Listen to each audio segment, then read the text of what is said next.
আসসালামু আলাইকুম প্রিয় শিক্ষার্থীরা, কেমন আছো তোমরা? আশা করছি আল্লাহর অশেষ রহমতে সকলেই ভালো আছো। সবাই বলি আলহামদুলিল্লাহ। শিক্ষার্থীরা, আবারও ফিরে এলাম সহজ পড়াতে। আজকে আমরা পড়ব সপ্তম অধ্যায়ের অনুশীলনীর ৪ নাম্বার, অর্থাৎ বর্ণনামূলক প্রশ্ন। ১ নাম্বার প্রশ্নে বলা হয়েছে, আমরা প্রাকৃতিক সম্পদ থেকে কিভাবে শক্তি পাই? শিক্ষার্থীরা, আমরা প্রাকৃতিক সম্পদ যেমন সূর্যের আলো, বাতাস, পানির স্রোত এবং জ্বালানি পদার্থ অর্থাৎ তেল, কয়লা, গ্যাস ইত্যাদি থেকে বিভিন্নভাবে শক্তি পাই। সৌর প্যানেল, উইন্ডমিল, জল টারবাইন ও জ্বালানি পুড়িয়ে তাপ ও বিদ্যুৎ শক্তি উৎপাদন করা হয়। এসব শক্তি আমাদের দৈনন্দিন কাজে ব্যবহৃত হয়। প্রশ্নের উত্তরটি আমরা এভাবে লিখতে পারি, আমরা প্রাকৃতিক সম্পদ ব্যবহার করে নানাভাবে শক্তি পেয়ে থাকি। যেমন ১ নাম্বার, সূর্যের আলো থেকে সৌর প্যানেল ব্যবহার করে বিদ্যুৎ শক্তি পাই। ২ নাম্বার, বায়ুপ্রবাহ দ্বারা জেনারেটরের সাথে যুক্ত উইন্ডমিলের টারবাইন ঘুরিয়ে বিদ্যুৎ শক্তি পাই। ৩ নাম্বার, পানির স্রোত কাজে লাগিয়ে জেনারেটরের সাথে যুক্ত টারবাইন ঘুরিয়ে বিদ্যুৎ শক্তি পাই। ৪ নাম্বার, তেল, কয়লা এবং প্রাকৃতিক গ্যাস পোড়ালে তাপশক্তি উৎপন্ন হয়, যা ব্যবহার করে বিদ্যুৎ শক্তি পাই। ২ নম্বর প্রশ্নে বলা হয়েছে, প্রাকৃতিক সম্পদ সংরক্ষণের ২টি উপায় বর্ণনা করো। শিক্ষার্থীরা, প্রাকৃতিক সম্পদ সংরক্ষণের একটি উপায় হল সম্পদের ব্যবহার কমানো, যেমন অপ্রয়োজনীয় চুলা বা টিভি, রেডিও, কম্পিউটারের মতো বৈদ্যুতিক যন্ত্রপাতি বন্ধ রাখা। এবং আরেকটি উপায় হল সম্পদের পুনর্ব্যবহার, যেমন পুরনো কাগজ দিয়ে ঠোঙা তৈরি করা। প্রশ্নের উত্তরটি আমরা এভাবে লিখতে পারি, প্রাকৃতিক সম্পদ সীমিত, তাই এটি সংরক্ষণ করা আমাদের জন্য খুবই গুরুত্বপূর্ণ। নিচে প্রাকৃতিক সম্পদ সংরক্ষণের ২টি উপায় বর্ণনা করা হলো। ১ নাম্বার, সম্পদের ব্যবহার কমানো।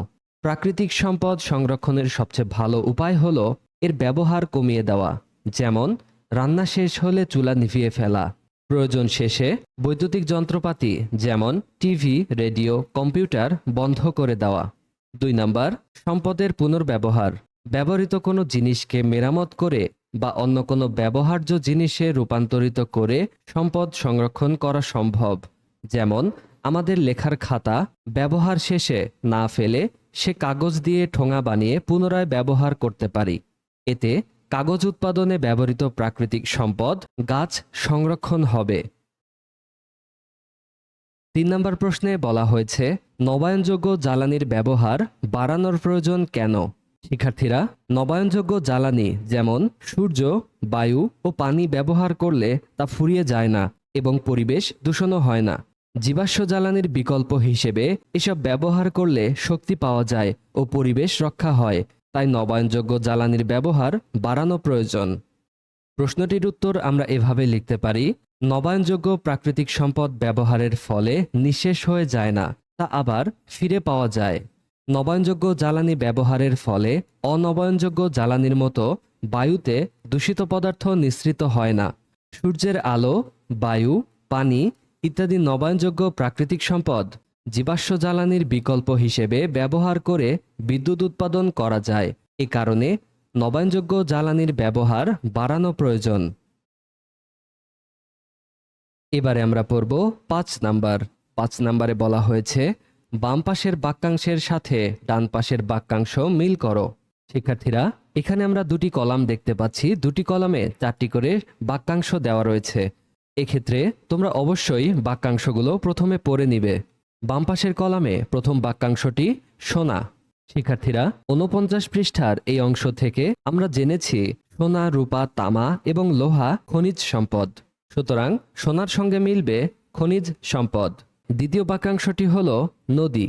৪৮ পৃষ্ঠার এই অংশ থেকে আমরা পড়েছি বৃষ্টিপাত, পুকুর, নদী, সাগর ইত্যাদি হল পানি সম্পদ। সুতরাং নদীর সঙ্গে মিলবে পানি সম্পদ। তৃতীয় বাক্যাংশটি হল সূর্যের আলো। ৫০ পৃষ্ঠার এই অংশে আমরা পড়েছি সূর্যের আলো, বায়ু, পানি এবং উদ্ভিদ হচ্ছে নবায়নযোগ্য প্রাকৃতিক সম্পদ। সুতরাং সূর্যের আলোর সঙ্গে মিলবে নবায়নযোগ্য সম্পদ। চতুর্থ বাক্যাংশটি হল প্রাকৃতিক গ্যাস। ৫০ পৃষ্ঠার এই অংশে আমরা পড়েছি প্রাকৃতিক গ্যাস, তেল, কয়লা এবং খনিজ হল অনবায়নযোগ্য প্রাকৃতিক সম্পদ। সুতরাং প্রাকৃতিক গ্যাসের সঙ্গে মিলবে অনবায়নযোগ্য সম্পদ। শিক্ষার্থীরা, এক নজরে আমরা দেখি বাম পাশের বাক্যাংশগুলোর সঙ্গে ডান পাশের কোন কোন বাক্যাংশগুলোর মিল রয়েছে। প্রথমে সোনা খনিজ সম্পদ, নদী পানি সম্পদ, সূর্যের আলো নবায়নযোগ্য সম্পদ এবং প্রাকৃতিক গ্যাস অনবায়নযোগ্য সম্পদ। শিক্ষার্থীরা, আজকের ক্লাস এটুকুই। আশা করছি সকলেই এই অংশটুকু সুন্দরভাবে বুঝতে পেরেছ। ভিডিওটি ভালো লাগলে লাইক কমেন্ট করে আমাদের পাশে থাকবে। সকলেই ভালো থাকো, সুস্থ থাকো। আল্লাহ হাফেজ।